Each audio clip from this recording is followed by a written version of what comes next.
ಓಂ ನಮೋ ಭಗವತೆ ವಾಸುದೇವಾಯ. ಎಲ್ರಿಗೂ ನಮಸ್ತೆ. ಇವತ್ತು ವಾಸುದೇವ ಆಸ್ಟ್ರೋಗೋಲ್ಡ್ ಯೂಟ್ಯೂಬ್ ಚಾನೆಲ್ಗೆ ನಿಮಗೆಲ್ಲ ಸ್ವಾಗತ. ಇವತ್ತಿನ ವಿಚಾರ ಏನಪ್ಪಾ ಅಂದ್ರೆ, deputy CM of Karnataka DK Shivakumar ಅವರ ಬಗ್ಗೆ ಕೆಲವೊಂದು ಇಂಪಾರ್ಟೆಂಟ್ ಇನ್ಫಾರ್ಮೇಶನ್ ಅವರ ಜಾತಕದಲ್ಲಿ ನಾವು ತಿಳ್ಕೊಳ್ತಾ ಹೋಗೋಣ. ನಾನು ಯಾವುದೇ ಒಂದು ವಿಡಿಯೋ ಮಾಡಬೇಕಾದ್ರೆ ನಮ್ಮ ಪರ್ಸನಲ್ ಆರೋಸ್ಕೋಪ್ ಮೇಲೆ ಯಾವ ರೀತಿ ಪ್ರಭಾವ ಬೀರುತ್ತೆ ಅನ್ನೋದು ನಮ್ಮ ಫಸ್ಟ್ ಇಂಟೆನ್ಷನ್. ಯಾವುದೇ ಒಂದು ಉನ್ನತ ಇರುವಂತ ಅಧಿಕಾರಿ ಆಗಲಿ, ಉನ್ನತ ಸ್ಥಾನದಲ್ಲಿರೋ ಒಬ್ಬ ಪೊಲಿಟಿಷಿಯನ್ ಆಗಲಿ, ಅವರ ಆರೋಸ್ಕೋಪ್ ಎಕ್ಸ್ಪ್ಲನೇಷನ್ಸ್ ಕೊಡ್ಬೇಕಾದ್ರೆ ನಮ್ಮ ಒಂದು ಆರೋಸ್ಕೋಪ್ ಅಲ್ಲಿ ಯಾವ ರೀತಿ ನ್ಯೂನತೆ ಇರುತ್ತೆ, ನಾವು ಯಾವ ರೀತಿ ತಿಳ್ಕೊಳ್ತಾ ಇದ್ದೀವಿ ಜ್ಯೋತಿಷ್ಯ ಶಾಸ್ತ್ರನ, ಈ ಲಿಂಕ್ ಮಾಡಿದಾಗ ಆಗ ಗೊತ್ತಾಗುತ್ತೆ ನಮ್ಮ ಆರೋಸ್ಕೋಪ್ ಯಾವ ರೀತಿ ಪ್ರಭಾವ ಬೀರ್ತಾ ಇರುತ್ತೆ ಅಂತ. ನನ್ನ ಕಳೆದ ಸಂಚಿಕೆಯಲ್ಲಿ ತಮಿಳುನಾಡು CM ಈಗಾಗಿರುವಂತ ಜೋಸೆಫ್ ವಿಜಯ್ ಅವ್ರ ಬಗ್ಗೆ ಎಕ್ಸ್ಪ್ಲನೇಷನ್ಸ್ ಕೊಟ್ಟಿದ್ದೆ, ಅವರ ಜಾತಕ ವಿಶ್ಲೇಷಣೆ ಮಾಡಿರಿದ್ದೆ. ಇವತ್ತು ಅದರ ಮುಂದುವರೆದ ಭಾಗವಾಗಿ ನಮ್ಮ ಕರ್ನಾಟಕದ ಡೆಪ್ಟಿ CM DK ಶಿವಕುಮಾರ್ ಅವರು CM ಆಗ್ತಾರಾ ಅಂತ ಎಷ್ಟೊಂದು ಜನಕ್ಕೆ ಪ್ರಶ್ನೆ ಇರುತ್ತೆ. ಒಂದು ದೊಡ್ಡ ಕ್ವಶನ್, CM ಆಗ್ತಾರಾ ಅಂತ. ನಾನು ಇವತ್ತು ಜಾತಕ ವಿಶ್ಲೇಷಣೆ ಅವ್ರದ್ದು ಹಾಕೊಂಡಾಗ ಎಲ್ಲಿ ಸಮಸ್ಯೆ ಬರುತ್ತೆ, ಯಾವ ಕಾರಣಗಳಿಂದ ಇದಾಗ್ತಾ ಇಲ್ಲ ಅನ್ನೋದು ತಿಳಿಸ್ಕೊಡ್ತೀನಿ. ಮತ್ತೆ ನಮ್ಮ ಒಂದು ಜಾತಕದಲ್ಲಿ ಇದು ಯಾವ ರೀತಿ ಇಂಪ್ಲಿಮೆಂಟ್ ಮಾಡ್ಕೋಬೇಕು ಅನ್ನೋದು ಫಸ್ಟ್ ತಿಳಿಸ್ಕೊಡ್ತಾ ಹೋಗ್ತೀನಿ. ನೋಡಿ, ನಮ್ಮ ಒಂದು ಜಾತಕ ವಿಶ್ಲೇಷಣೆ, ಒಂದು ಯಾವುದೇ ಒಬ್ಬ ವ್ಯಕ್ತಿಯ ಜಾತಕ ವಿಶ್ಲೇಷಣೆ ಲಗ್ನದಿಂದ ಆಗುತ್ತೆ, ಚಂದ್ರಯಿಂದಲ್ಲ. ಎಷ್ಟೊಂದು ಜನ ಚಂದ್ರ ಎಲ್ಲಿರ್ತಾನೋ ಅಲ್ಲಿಂದ ಜಾತಕ ವಿಶ್ಲೇಷಣೆ ಮಾಡ್ತಾರೆ. ಆ ರೀತಿ ಅಲ್ಲ, ಲಗ್ನ ಇವ್ರದ್ದು ಮೇಷ ಲಗ್ನ, 15/5/1961 ಹುಟ್ಟಿರುವಂತದ್ದು. ಇವರು ಮೇಷ ಲಗ್ನದಲ್ಲಿ ಜನನಾಗಿರ್ತಾರೆ. 2ನೇ ಮನೆಯಲ್ಲಿ ಸೂರ್ಯ ಚಂದ್ರ ಬುಧ, 5ನೇ ಮನೆಯಲ್ಲಿ ರಾಹು, 10ನೇ ಮನೆಯಲ್ಲಿ ಗುರು ಮತ್ತೆ ಶನಿ, 11ನೇ ಮನೆಯಲ್ಲಿ ಕೇತು ಮತ್ತು 12ನೇ ಮನೆಯಲ್ಲಿ ಶುಕ್ರ ಇರುವಂತದ್ದು. ಇದು ಎಷ್ಟೊಂದು ಜನ ಯೂಟ್ಯೂಬ್ ಅಲ್ಲಿ ಅಪ್ಲೋಡ್ ಮಾಡ್ತಿರ್ತಾರೆ, ಇನ್ಸ್ಟಾಗ್ರಾಮ್ ಅಲ್ಲೆಲ್ಲ ನೋಡಿರ್ತಾರೆ, ಅವರ DK ಶಿವಕುಮಾರ್ ಈ ವರ್ಷ CM ಆಗ್ತಾರ, ಈ ವರ್ಷ CM ಆಗ್ತಾರ. ಬಟ್ ಯಾಕೆ ಆಗ್ತಾ ಇಲ್ಲ, ಏನಕ್ಕೆ ಇಷ್ಟು ಕ್ರಿಟಿಕಲ್ ಆಗ್ತಾ ಇದೆ ಅನ್ನೋದು ಇವತ್ತು ನಾವು ತಿಳ್ಕೊಳ್ತಾ ಹೋಗೋಣ. ಮೊದಲನೇದಾಗಿ ಅವರ ದಶೆ ಯಾವ್ದು ನಡೀತಾ ಇದೆ ಈಗ, ಶನಿ ದಶೆ. ನಾವು ಯಾವುದೇ ಒಬ್ಬ ಜೀವನ ಫಸ್ಟ್ ನೋಡ್ಬೇಕಾಗಿರುವಂತದ್ದು ಅವನ ದಶದಿಂದ ಎಲ್ಲ ಡಿಪೆಂಡ್ ಆಗಿರುತ್ತೆ, ಅವನು ಉತ್ತಮ ಸ್ಥಾನವಾಗಿರ್ತಾನ ಏನು ಅಂತ. ನೋಡಿ, ನಡೀತಿರುವಂತದ್ದು ಈಗ ಶನಿ ದಶೆ ನಡೀತಾ ಇದೆ. ಶನಿ ದಶೆ ನಡೀತಾ ಇದೆ. ಇಡೀ ದೇಶ ಏನ್ ತಿಳ್ಕೊಂಡಿದೆ ಅಥವಾ ಇಡೀ ರಾಜ್ಯ ಏನ್ ತಿಳ್ಕೊಂಡಿದೆ, ಲಗ್ನದಿಂದ ಶನಿ ಗ್ರಹ ಇವರ ಜಾತಕದಲ್ಲಿ 10ನೇ ಮನೆ ಇದೆ ಅಂತ ಹೇಳ್ತಾ ಇದ್ದಾರೆ.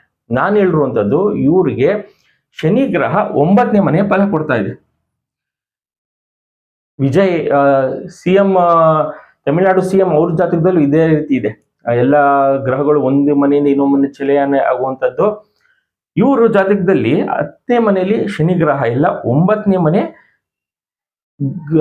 ಮನೆಯಲ್ಲಿ ಶನಿ ಗ್ರಹ ಕೂತ್ಕೊಂಡು 9, 10, 11 3 ಮನೆ ಫಲನೂ ಕೂಡ ಕೊಡ್ತಾ ಇದೆ. ಮೇಜರ್ ಆಗಿ 9ನೇ ಮನೆ ಫಲ ಕೊಡ್ತಾ ಇದೆ. 9, 10, 11. ಎಷ್ಟೊಂದು ಜನ ಇದನ್ನೇ ಒಂದು ದೊಡ್ಡ ಕ್ವಶನ್, ಯಾಕೆ ಗ್ರಹಗಳು ಚಲನೆ ಆಗ್ತಿರುತ್ತೆ ಅಂತ. ನೋಡಿ, ನಾವು ಯಾವುದೇ ಒಂದು ನಮ್ಮ ಭೂಮಿ ಅಂಡಾಕಾರದಲ್ಲಿ ಇರಲ್ಲ. ನಾವು ಇಲ್ಲಿ ನಿಂತ್ಕೊಂಡು ಇಲ್ಲಿ ನೋಡಿದಾಗ ಗ್ರಹ ನಿಮ್ಗೆ ಮಕರ ರಾಶಿಲಿದೆ ಅಂತ ಈ ಬಾಕ್ಸ್ ಸಿಸ್ಟಮ್ ಅಲ್ಲಿ ಗೊತ್ತಾಗುತ್ತೆ. ಬಟ್ ಅವರ ಒಂದು ಡಿಗ್ರಿ ವೈಸ್ ಅಲ್ಲಿ ನೋಡ್ಬೇಕಾದ್ರೆ 9ನೇ ಮನೆ ಫಲ ಕೊಡುತ್ತೆ. ಇದೇ ಪ್ರಕಾರ ನಮ್ಮ ಜಾತಕದಲ್ಲೂ ನೋಡ್ಕೊಳ್ಬೇಕಾಗಿರುವಂತದ್ದು, ಗ್ರಹಗಳು ಎಲ್ಲಿ ಕೂತಿದೆ ಮತ್ತೆ ನಮ್ಮ ರಿಕ್ವೈರ್ಮೆಂಟ್ ಮೇಲೆ ಇದು ತುಂಬಾ ಅವಶ್ಯಕತೆ ಇರುತ್ತೆ. ನಿಮ್ಗೆ ಮದುವೆ ವಿಚಾರಕ್ಕೆ ಇರ್ಬೋದು, ಅಥವಾ ನಿಮ್ಗೊಂದು ಕೆಲಸದ ವಿಚಾರ ಇರ್ಬೋದು, ಅಥವಾ ನಿಮ್ಗೊಂದು ಮಕ್ಕಳಾಗ್ತಿರಲ್ಲ, ಅದೆಲ್ಲ ನಿಮ್ಮ ಜಾತಕದಲ್ಲಿ ಯಾವ ಗ್ರಹ ಎಲ್ಲಿ ಕೂತ್ಕೊಂಡು ಸಮಸ್ಯೆ ಕೊಡ್ತಾ ಇದೆಯಾ ಅನ್ನೋದು ಫಸ್ಟ್ ನಾವು ತಿಳ್ಕೊಳ್ಬೇಕು. ಇವರ ಜಾತಕದಲ್ಲಿ ಫಸ್ಟ್ ಶನಿ ಒಂದು 9ನೇ ಮನೆಯಲ್ಲಿ ಕೂತ್ಕೊಂಡು 9ನೇ ಮನೆ ಜೊತೆ 10, 11 ಎಲ್ಲ ತುಂಬಾ ಸ್ಟ್ರಾಂಗ್ ಹೌಸಸ್. ಈ 9ನೇ ಮನೆ ಇರುವಂತದ್ದು ಸಪೋರ್ಟ್ ಮಾಡ್ತಾರೆ, ಯಾರಾದ್ರೂ ಬಂದು ಇವ್ರಿಗೆ ಸಪೋರ್ಟ್ ಮಾಡುವಂತದ್ದು. 10ನೇ ಮನೆ ನೇಮ್, ಫೇಮ್, ದುಡ್ಡು ಎಲ್ಲ ಕೊಡುವಂತದ್ದು. 9, 10, 11 ತುಂಬಾ ಎಕ್ಸಲೆಂಟ್ ಆಗಿದೆ. ಇಷ್ಟೆಲ್ಲ ಎಕ್ಸಲೆಂಟ್ ಆಗಿರ್ಬೇಕಾದ್ರೆ ಇಮಿಡಿಯೇಟ್ ಯಾಕೆ CM ಆಗಲ್ಲ ಅನ್ನೋದೊಂದು ದೊಡ್ಡ ಕ್ವಶನ್ ಆಗಿರುವಂತದ್ದು. ಇದಕ್ಕೆ ಕಾರಣ ಏನಪ್ಪಾ ಅಂದ್ರೆ, ಅವರ ನಕ್ಷತ್ರದಲ್ಲಿ ನಾವು ಇದು ಪ್ಲಾನೆಟ್ ನಕ್ಷತ್ರ ಮತ್ತೆ ಸಬ್ಲಾರ್ಡ್ ಮತ್ತೆ ಇನ್ನೊಂದು ಸಬ್ಲಾರ್ಡ್ ಅಂತ ಬರ್ತೀವಿ, ಅದು ವಿತ್ ಟೈಮಿಂಗ್ಸ್ ಸೆಕೆಂಡ್ಸ್ ಎಲ್ಲ ಮೇಲೆ ಡಿಪೆಂಡ್ ಆಗಿರುತ್ತೆ. ಇವರ ಒಂದು ನಕ್ಷತ್ರದಲ್ಲಿ 1 and 5 ಕಾಂಬಿನೇಷನ್ಸ್ ಅಂತ ಇರುತ್ತೆ. 1 and 5 ಕಾಂಬಿನೇಷನ್ ತಗೊಂಡಿರುವಂತದ್ದು. ಇಲ್ಲಿ ಸೂರ್ಯ 1 and 5 ತಗೊಂಡು ಶನಿಯ ನಕ್ಷತ್ರದಲ್ಲಿ ಕುತ್ಕೊಂಡು ಏನಾಗಿದೆ ಅಂದ್ರೆ ಇವರೇ ಕೆಲವೊಂದು ಸಲ ಬೇರೆಯವ್ರಿಗೆ ಅಧಿಕಾರನ ಬಿಟ್ಕೊಡ್ತಾರೆ. ಕಾಂಬಿನೇಷನ್ 1 and 5 ಏನ್ ಹೇಳುತ್ತೆ ಅಂದ್ರೆ ನೀವೇ ಯಾರಿಗಾದ್ರೂ ಒಬ್ರಿಗೆ ದುಡ್ಡು ಕೊಟ್ಟಿರ್ತೀರ, ನೀವು ಕೇಳೋದೇ ಇಲ್ಲ, ನಿಮ್ಗೆ ಒಂಥರ ಹಿಂಜರಿಕೆ, ಅಯ್ಯೋ ಅವ್ನು ಕೊಡ್ತಾನೋ ಇಲ್ವೋ ದುಡ್ಡನ್ನ, ಹೆಂಗ್ ಕೇಳೋದು, ಇದೊಂಥರ ಕರ್ಣನ ಜಾತಕ ಇದ್ದಂಗೆ. 5ನೇ ಮನೆ ನಿಮ್ಮ ಜಾತಕದಲ್ಲೂ ನೋಡ್ಕೊಳ್ಳಿ, ನಿಮ್ ದಶ ಏನಾದ್ರೂ 5ನೇ ಮನೆ ನಡೀತಾ ಇದ್ರೆ ಅಥವಾ ನಕ್ಷತ್ರದಲ್ಲಿ ಇದ್ದಿದ್ರೆ ಅಂತವ್ರೆಲ್ಲ ಬಿಸ್ನೆಸ್ ಮಾಡೋದು ಬೇಡ ಅಂತ ನಾನು ಹೇಳ್ತಿರ್ತೀನಿ. ಏನಕ್ಕೆ ಅಂದ್ರೆ ಒಂದ್ ಅಂಗಡಿ ಇಟ್ಟಿದ್ರೆ ಎಲ್ಲ ನೀವು ಕೊಟ್ಬಿಡ್ತೀರಾ, ನಾಳೆ ಕೊಡ್ತೀನಿ ಕೊಡು, ಮತ್ತೆ ನಿಮ್ಗೇನೆ ಉಡ್ಕೊಂಡ್ ಬರುತ್ತೆ ಕಷ್ಟಗಳು. ನನಗೆ ಈ ಸ್ವಲ್ಪ ಕಷ್ಟ ಇದೆ, ಸ್ವಲ್ಪ ದುಡ್ಡು ಕೊಡಿ ಅಂತ ಫ್ಯಾಮಿಲಿ ಫ್ರೆಂಡ್ಸ್ ಇರ್ಬೋದು, ರಿಲೇಟಿವ್ಸ್ ಇರ್ಬೋದು, ಎಲ್ಲ ನಿಮ್ಮನ್ನೇ ಹುಡ್ಕೊಂಡ್ ಬರ್ತಾರೆ, ನಿಮ್ಮನ್ನೇ ಪಾಪಾರ ಮಾಡ್ಬಿಡ್ತಾರೆ. 5ನೇ ಮನೆ ಇದ್ರೆ ಬಿಸ್ನೆಸ್ ಮಾಡಬೇಡಿ ಅಂತ ಹೇಳುವಂಥದ್ದು. ಅಂದ್ರೆ ಎಲ್ರಿಗೂ ಕೊಟ್ಟು ಕಳಿಸುವಂಥದ್ದು. ಬಟ್ ನಿಮ್ಮ ಹೆಲ್ತ್ ಚೆನ್ನಾಗಿ ಕಾಪಾಡ್ಕೊಳ್ತೀರಾ, ಏನಾದ್ರು ಮಕ್ಳು ಭಾಗ್ಯ ಇದ್ರೆ ಅದೆಲ್ಲ ಆಗುತ್ತೆ. ಒಂದು ಪ್ಲಸ್ ಇದ್ರೆ ಜ್ಯೋತಿಷ ಶಾಸ್ತ್ರದಲ್ಲಿ ಒಂದು ಮೈನಸ್ ಇರುತ್ತೆ. ಇವರ ವಿಚಾರವಾಗಿ ಇಲ್ಲಿ ಬಂದಾಗ 1 and 5 ಕಾಂಬಿನೇಷನ್ ಬಂದಾಗ ಇವರೇ ಬಿಟ್ಕೊಟ್ಬಿಡ್ತಾರೆ. ಇವರು ಸ್ಟ್ರಾಂಗ್ ಆಗಿ ನಿಂತ್ಕೊಳ್ಬೇಕಾಗತ್ತೆ, ಇಲ್ಲ ನನಗೆ ಬೇಕೇ ಬೇಕು ಅಂತ ನಿಂತ್ಕೊಳ್ಬೇಕಾಗತ್ತೆ. ಕಾಂಬಿನೇಷನ್ ಅಲ್ಲಿ ಲಾಸ್ಟ್ ಮೂಮೆಂಟ್ ಅಲ್ಲಿ ಇವರೇ ಬಿಟ್ಕೊಡ್ತಾರೆ. 5ನೇ ಮನೆ ಬಿಡು ಬೇರೆಯವರೇ CM ಆಗಿರ್ಲಿ ಅಂತ ಬಿಟ್ಕೊಡಿರೋದ್ರಿಂದ ಇವರ ನಕ್ಷತ್ರದ ಇಂಡಿಕೇಟ್ ಆಗ್ತಿದೆ. ಮತ್ತೆ ಉಪನಕ್ಷತ್ರನೂ ನಾವು ನೋಡ್ತೀವಿ, ಏನ್ ಫಲ ಕೊಡ್ತಾ ಇದೆ ಅಂದ್ರೆ 1, 3, 6 ಅಂಡ್ ಕಾಂಬಿನೇಷನ್ 1 ಮೇನ್ ಇಂಪಾರ್ಟೆಂಟ್ ಆಗುತ್ತೆ. ಇದೇನ್ ತೋರಿಸುತ್ತೆ ಅಂದ್ರೆ ಇವ್ರ ಎಫರ್ಟ್ ತುಂಬಾ ಹಾಕ್ಬೇಕು. ಎಫರ್ಟ್ ಪ್ರತಿ ದಿವಸನೂ ಹಾಕ್ಬೇಕಾಗತ್ತೆ. ಅವರ ಒಂದು ಯಾವುದೇ ಒಂದು ವಿಚಾರಕ್ಕೆ ಅವ್ರು ಪಡ್ಕೊಳ್ಬೇಕಾಗಿರುವಂತ ವಿಚಾರಕ್ಕೆ, ಅದು CM ಆಗಿರ್ಬೋದು, ಏನೇ ಒಂದು ಆಗಿರ್ಬೋದು, ಅವರ ಲೈಫಲ್ಲಿ ಎಫರ್ಟ್ ಅಂತೂ ಜಾಸ್ತಿ ಆಗ್ತಾ ಇರ್ಬೇಕಾಗುತ್ತೆ ಕಾಂಬಿನೇಷನ್ ಅಲ್ಲಿ. ಹಿಂಗ್ ಹಾಕಿದಾಗ ಈ 9, 10 and 11 ಲಾಭ. ಶನಿ ದಶ ತುಂಬಾ ಲಾಭ ತೋರಿಸ್ತಾ ಇದೆ. ಇವರ ಶನಿ ದಶದಲ್ಲಿ ಇವ್ರು ಎಕ್ಸಲೆಂಟ್ ಆಗಿದೆ. ಕಾಂಬಿನೇಷನ್ ಅಲ್ಲಿ 10ರಲ್ಲಿದ್ರು ಏನು ಸಮಸ್ಯೆ ಇಲ್ಲ, 11ರಲ್ಲಿದ್ದು ಪ್ರಾಬ್ಲಮ್ ಇಲ್ಲ, 9ನೇ ಮನೆಯಲ್ಲಿದ್ರು ಕೂಡ ಯಾವುದೇ ರೀತಿಯ ಪ್ರಾಬ್ಲಮ್ ಇಲ್ಲ. ಕಾಂಬಿನೇಷನ್ ಅಲ್ಲಿ 9, 10 and 11 ತುಂಬಾ ಎಕ್ಸಲೆಂಟ್ ಆಗಿ ತೋರಿಸ್ತಾ ಇದೆ. ಶನಿ ದಶ ಇವ್ರಿಗೆ ತುಂಬಾ ಒಂದು ಉತ್ತಮ ಸ್ಥಾನಕ್ಕೆ ಕರ್ಕೊಂಡು ಹೋಗೋದಂತೂ ನಿಶ್ಚಿತ ಶನಿ ದಶ. ಬಟ್ ಏನಾಗಿದೆ ಅಂದ್ರೆ ನಕ್ಷತ್ರದಲ್ಲಿ ಇವರೇ ಸ್ವಲ್ಪ ಲಾಸ್ಟ್ ಮೂಮೆಂಟ್ ಅಲ್ಲಿ ವೀಕ್ ಆಗುವಂಥದ್ದು, ಲಾಸ್ಟ್ ಮೂಮೆಂಟ್ ಅಲ್ಲಿ ಬಿಟ್ಕೊಡುವಂಥದ್ದು.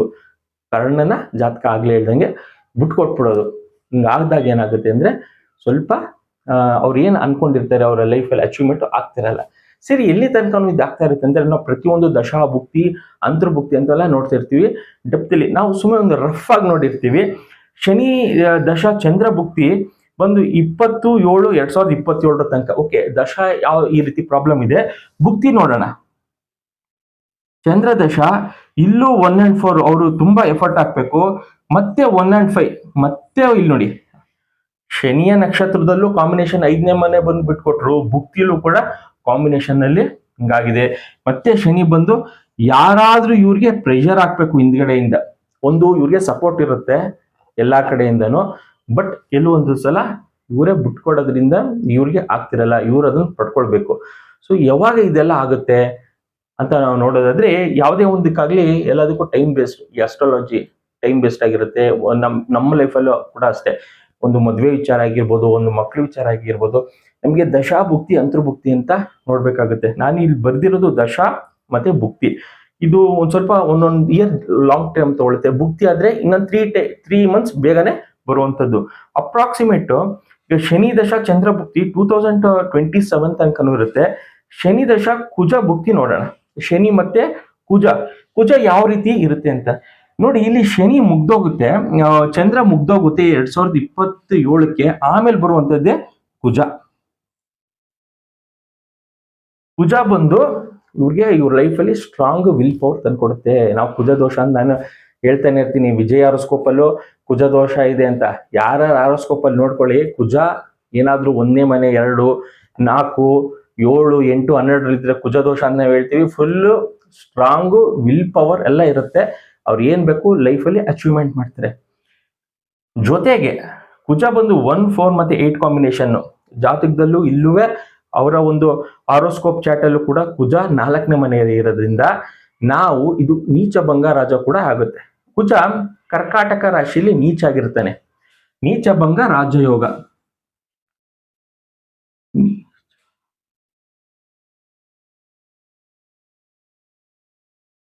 ನೋಡಿ, ನೀಚಭಂಗ ರಾಜಯೋಗ 1ನೇ ಮನೆ 4, 7, 10ನೇ ಮನೆಯಲ್ಲಿ ಏನಾದ್ರೆ ನೀಚ ಆದ್ರೆ ನೀಚಭಂಗ ರಾಜಯೋಗ ಅಂತ ಹೇಳ್ತೀವಿ.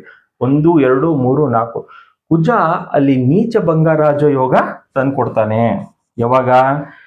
2027 ನೆಕ್ಸ್ಟ್ ಮುಂದಿನ ವರ್ಷ ಜುಲೈ ಆದ್ಮೇಲೆ ಇವ್ರಿಗೆ ತುಂಬಾ ಪವರ್ಫುಲ್ ಇರ್ತಾರೆ. ರಾಜಯೋಗ ತಂದ್ಕೊಡುವಂಥದ್ದು. ಇದ್ರ ದಶಾ ನಮ್ಗೆ ಭುಕ್ತಿ, ನಾನು ಬರ್ದಿರೋಂಥದ್ದು ದಶಾ ಭುಕ್ತಿ ಮತ್ತೆ ಅಂತರ್ಭುಕ್ತಿ ಕೂಡ ಬರುತ್ತೆ. ಅಲ್ಲಿ ಏನಾದ್ರು ಈ ಕುಜ ಸಂಬಂಧಪಟ್ಟಿರುವಂತದ್ದು ಅಂತರ್ಭುಕ್ತಿ ಬಂದಾಗ ಕೂಡ ಬೇಗನು ಇವ್ರಿಗೆ ಆಗ್ಬೋದು. ಬಟ್ ಇವ್ರೇನಂದ್ರೆ ಈ ಒಂದು ವಿಚಾರ ಅವ್ರ ಮನಸ್ಸಲ್ಲಿರುವಂತದ್ದು ಬಿಟ್ಟುಕೊಡುವಂತದ್ದು ಅವ್ರ ಮನಸ್ಸಿಂದ ತೆಗ್ದಾಕಿದ್ರೆ ಖಂಡಿತ ಇವರು ಅಧಿಕಾರವನ್ನ ತಗೊಳ್ಬಹುದು ಇಮಿಡಿಯೇಟ್ ಆಗಿ. ನೆಕ್ಸ್ಟ್ ಶನಿ ಮತ್ತೆ ಕುಜ ಬಂದಾಗ ಆಗ್ಲೇ ಹೇಳ್ತಾ ಇದೆ 1, 4 and 8 ಕಾಂಬಿನೇಷನ್. ನಕ್ಷತ್ರದಲ್ಲಿ 9, 10, 11 ತುಂಬಾ ಎಕ್ಸಲೆಂಟ್ ಆಗಿದೆ. 9, 10 ಎಕ್ಸಲೆಂಟ್. ಶನಿ ಗ್ರಹ ಏನು ದಶದಲ್ಲಿ ಸಪೋರ್ಟ್ ಮಾಡ್ತಾ ಇದೆ ಮತ್ತೆ ಭುಕ್ತಿ ನಕ್ಷತ್ರದಲ್ಲಿ ಬಂದು ಕೂಡ ಸಪೋರ್ಟ್ ಮಾಡುತ್ತೆ. 1, 4 ಕಾಂಬಿನೇಷನ್ಸ್ ಬರುತ್ತೆ, ಅದು ಕೂಡ ತುಂಬಾನೇ ಸಪೋರ್ಟಿವ್ ಆಗಿರುತ್ತೆ. ಇಲ್ಲಿ ಪ್ರಾಬ್ಲಮ್ ಬಂದಿರುವಂತದ್ದು ಇವರೇ ಕೆಲವೊಂದು ಸಲ ಬಿಟ್ಕೊಡೋದ್ರಿಂದ ಆಮೇಲೆ ನೋಡೋಣ. ಕೆಲವೊಬ್ರು ಹಿರಿಯರ ಮಾತುಗೋಸ್ಕರ ಇವರು ಈ ಚೀಫ್ ಮಿನಿಸ್ಟರ್ ಅನ್ನೋದು ಪದವಿನ ಈಗ ಕೈ ತಪ್ಪಿದೆ ಇವ್ರಿಗೆ.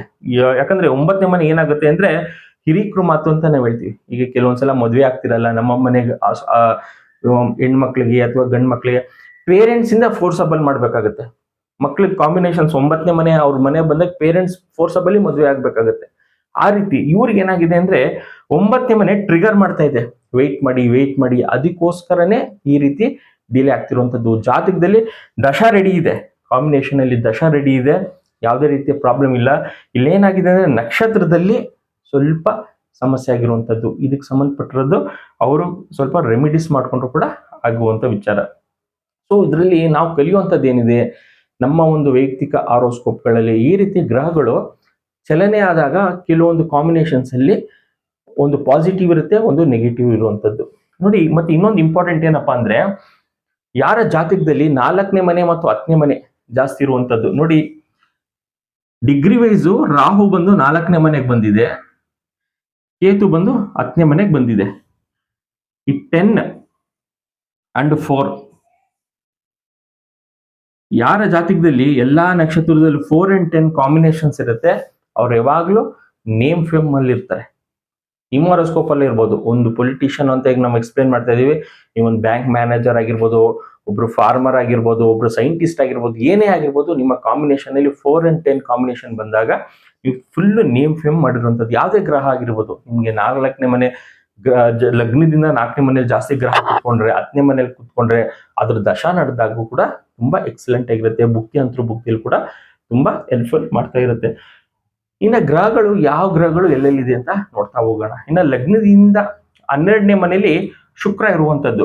ಅವರ ಡಿಗ್ರಿ ವೈಸ್ ಅಲ್ಲಿ ಕೂಡ ಶುಕ್ರ 12ನೇ ಮನೆಯಲ್ಲಿ ಇದೆ. ಕೇತು 11ನೇ ಮನೆ ಅಂತ ಹೇಳಿ ನಾನು ಬರ್ದಿದ್ದೀನಿ. ಡಿಗ್ರಿ ವೈಸು 12ನೇ ಮನೆಗೆ ಶಿಫ್ಟ್ ಆಗಿದೆ. ಆಗ್ಲೇ ಕೇಳಿದ್ರು ಏನಕ್ಕೆ ಅಂದ್ರೆ ಈ ಅಂಡಾಕಾರದಿಂದ ನಾವು ನಕ್ಷತ್ರಗಳು ಇಲ್ಲಿದೆ ಅಂತ ನಾವು ಅನ್ಕೊಂಡಿರ್ತೀವಿ. ಈ ಬಾಕ್ಸ್ ಸಿಸ್ಟಮ್ ಅಲ್ಲಿ ಡಿಗ್ರಿ ವೈಸ್ ಅಲ್ಲಿ ಏನಾಗಿರುತ್ತೆ ಅಂದ್ರೆ ಅದು ಹಿಂದ್ಗಡೆ ಮನೆ ಅಥವಾ ಮುಂದೆ ಮನೆಗೆ ಚಲನೆ ಆಗಿರುವಂತದ್ದು. ಸೂರ್ಯ ಬಂದು 2ನೇ ಮನೆ ಅಂತ ನಾವು ಬರ್ದಿದೀವಿ. ಲಗ್ನದಿಂದ 2ನೇ ಮನೆ, ಡಿಗ್ರಿ ವೈಸ್ ಅಲ್ಲಿ 1ನೇ ಮನೆ ಫಲ ಕೊಡುತ್ತೆ, ಹಿಂದ್ಗಡೆ ಮನೆ ಫಲ ಕೊಡುತ್ತೆ. ಚಂದ್ರನು ಕೂಡ ಅಷ್ಟೇ 2ನೇ ಮನೆಯಲ್ಲಿ ಇಲ್ಲ, 1ನೇ ಮನೆ ಫಲ. ಕುಜ 4ನೇ ಮನೆ ಕೂತ್ಕೊಂಡು ನೀಚ ಭಂಗ ರಾಜಯೋಗ ಇವ್ರಿಗಿದೆ. ರಾಹುನು ಕೂಡ ಅಷ್ಟೇ 4ನೇ ಮನೆ ಲಗ್ನದ 5ನೇ ಮನೆಯಿಂದ 4ನೇ ಮನೆಗೆ ಶಿಫ್ಟ್ ಹಾಕಿ 4ನೇ ಮನೆ ಫುಲ್ ಹೆಸರು ನೇಮ್ ಅಂಡ್ ಫೇಮ್ಗೆ ತುಂಬಾ ಹೆಲ್ಪ್ ಮಾಡ್ತಾ ಹೋಗುತ್ತೆ. ರಾಹು ಗುರು ಕೂಡ 10ನೇ ಮನೇಲಿ ಇರುತ್ತೆ. ಇಲ್ಲಿ 2 ನೀಚ ಭಂಗ ರಾಜಯೋಗ ಇರುವಂತದ್ದು.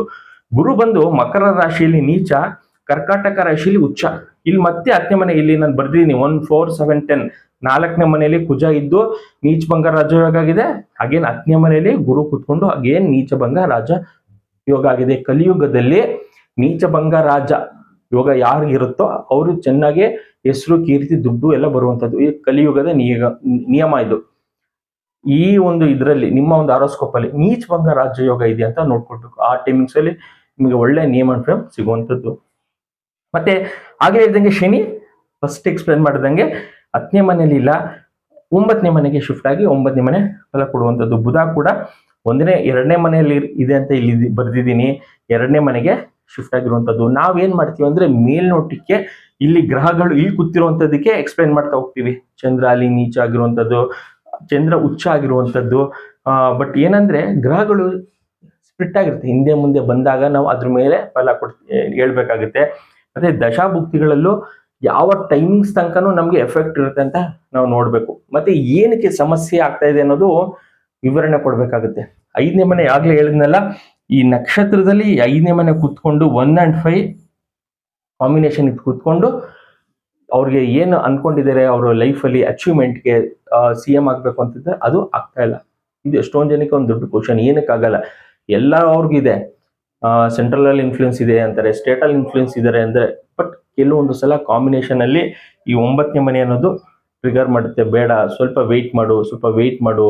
ಮತ್ತೆ ಇವರೇ ಸ್ವಂತವಾಗಿ ಕೆಲವೊಂದು ಸಲ ಅಧಿಕಾರವನ್ನ ಬಿಟ್ಕೊಡುವಂಥದ್ದು. ನಾನು ಅಧಿಕಾರ ಇವ್ರಿಗೆ ಅಂತ ಹೇಳ್ತಾ ಇದ್ದೀನಿ, ನಮ್ಮ ಇಂಡಿವಿಜುವಲ್ ಆರೋಸ್ಕೋಪ್ ಅಲ್ಲಿ ನಾವೇ ಬಿಟ್ಕೊಟ್ಬಿಡ್ತೀವಿ. ನೀವು ಆಗ್ಲೇ ಹೇಳ್ದಂಗೆ ಏನೇ ಒಂದು ವಿಚಾರಗಳಿರ್ಬೋದು, 5ನೇ ಮನೆ ಇದ್ರೆ ಬಿಟ್ಕೊಡುವಂಥದ್ದು ಜಾಸ್ತಿ. ಇದಿಷ್ಟು ವಿಚಾರ.